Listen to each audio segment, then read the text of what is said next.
Hai semua, saya akan memberikan informasi lowongan kerja buat teman-teman yang sedang berjuang. Tetap selalu berdoa, semangat berusaha dan jangan putus asa. Semoga informasi yang saya berikan dapat bermanfaat bagi kita semua.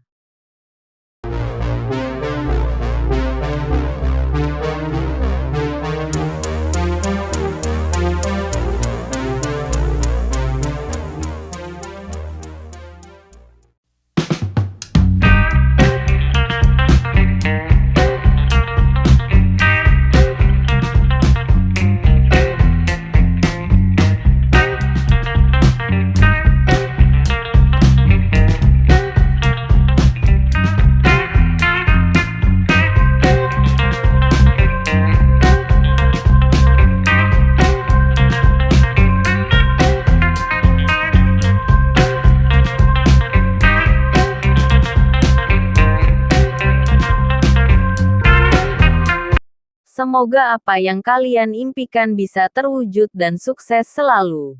Terima kasih. Salam sukses.